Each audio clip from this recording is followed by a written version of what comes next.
Let's dig into our prepper pantry and whip up a delicious, simple emergency meal.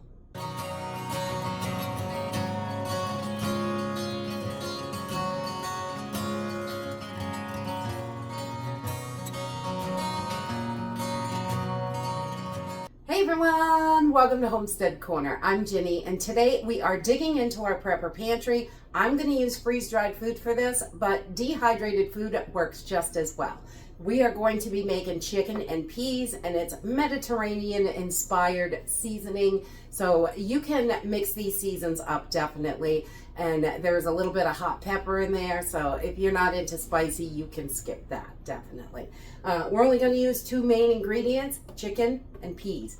And then some seasonings to flavor it up so it's delicious. And this can be served as is. You can serve it over rice, potatoes, a biscuit, however you want to do it. It's really simple and easy. So let's jump in and get started. So this is definitely one of the easiest recipes. We're only going to use two main ingredients, some freeze-dried chicken and freeze-dried peas. You can definitely do this with dehydrated. I'm doing quart size today, but you can cut this recipe in half and do it in a pint. This will feed about 4 people, so if you cut it down, it's going to feed about 2. So we're just going to get right started, and I'm going to do 1.5 cups of chicken per jar. And we just want to get that right in there. So just 1.5 cups is plenty of chicken. And when you get down to that powder, put it right in there. It adds all extra nutrients and flavor. You want to get those right in there. We put those powders, we don't waste any of it. We want to use every bit. Freeze-dried food's too expensive to waste. After we have our 1.5 cups of chicken in here, I'm going to come in with 2 cups of peas.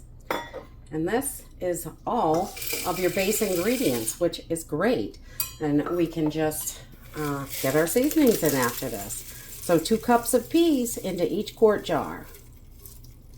And again, that little dust in the bottom, put it in there. It is going to add to flavor and nutrients. Now we're just going to get started on our seasonings, and I'm going to do a 1/4 teaspoon of salt. And you can use whatever salt you like in here. I really like pink salt. That's what we eat every day, so that's what I use. And then I'm going to do a 1/4 teaspoon of paprika. And get that in there. Smoked paprika is also wonderful in here, so whatever you have on hand is going to work. And we like red pepper flakes in here because we like a little bit of spice, so I'm going to do a 1/4 teaspoon of red pepper flakes, but you can skip that if you don't like the hot. A lot of people don't like it, but we do, so I'm throwing it in. And then I'm going to do a 1/2 teaspoon of black pepper. We love black pepper, but you can adjust that to your liking as well. This is for 4 people, so it's really not that much. And we are going to do a 1/2 teaspoon of onion powder, because you know, onions and garlic must go in everything. It's delicious. You could definitely increase it. We try to keep it a little tame for the kids sometimes. And a 1/2 teaspoon of garlic powder as well.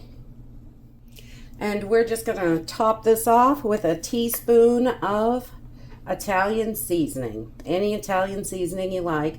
Any dried herbs are going to be great in here. So whatever you like. You can mix this up to your liking, definitely. So that is it.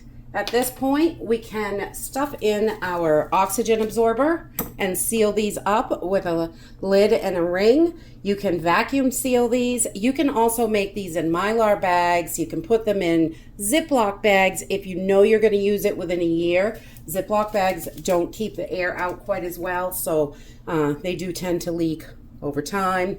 But that's it. Right now, we're going to take one of these and cook it up. Okay, this chicken and peas is so easy to put together.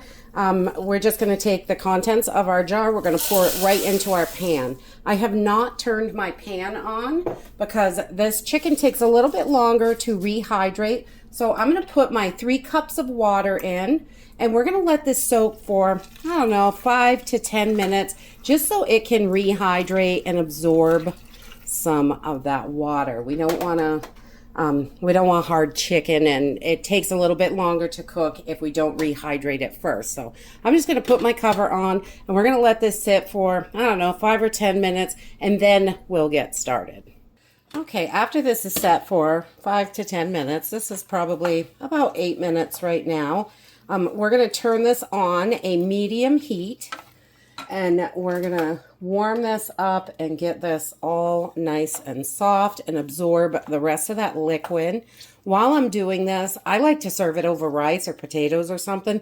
So I just got a little pot back here. We're going to put on some instant rice and get that cooking as well. And this only takes, I don't know, 8 to 10 minutes, not too long. And your rice is going to be done and everything will be ready and hot. Time to eat. Okay, so it's been about 8.5 minutes. And once your liquid is almost completely absorbed, you can still see it bubbling a teeny bit in there. We are going to turn this off and let this sit for, I don't know, another 5-10 minutes. And then we'll be ready to eat. And that's it. This is a super simple meal to put together. It's really only 2 ingredients with some seasoning, but it's delicious. I love peas and chicken. They are 2 of my favorites. And we put peas in a lot of our stuff because they're good. They are absolutely delicious, I think. And they have 7 grams of protein for a half a cup, which is also a wonderful thing. You want to make sure in an emergency situation that you're getting plenty of protein. You're going to get 17 grams out of a half cup of chicken and another 7 grams out of a half cup of peas. So that is always wonderful. There's even a little bit of protein in your rice. Not that much, but it's mostly carbs. But it's good. And I like to put it over something just to stretch the meal out. You do not have to do that.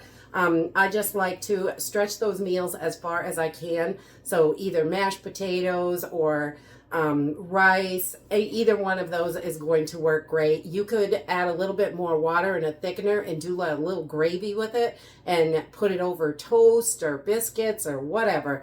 You could do it any way you want, but this is just delicious and simple. It's got really good flavor. And that's it for today. Dig into your prepper pantry and whip up something delicious. I hope you enjoyed this video, and I hope to see you next time. Bye!